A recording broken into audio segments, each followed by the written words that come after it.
Today I'm going to talk about Hair for Men, a second novel by Canadian author Michelle Winters.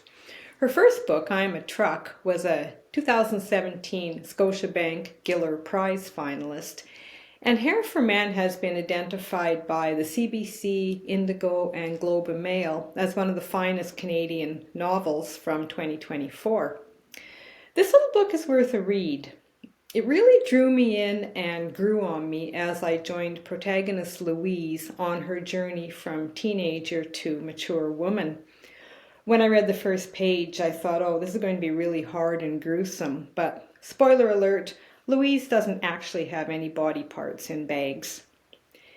In fact, I don't think the book goes to extremes in any way.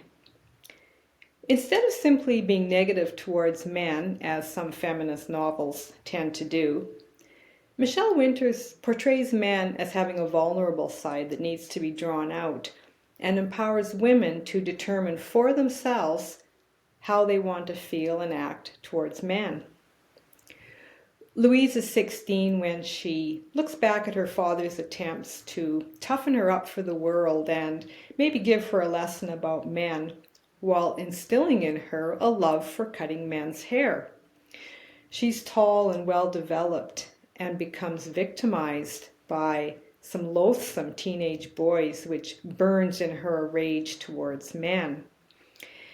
And as a way of coping, she immediately changes her entire persona to become one of the punk culture, adapting the clothes, the hair, the music, the skateboard, the mosh pits, and the violence.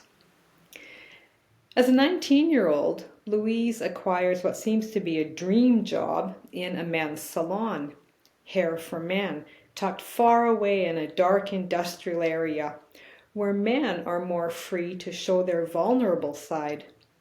And her own perspective starts to soften.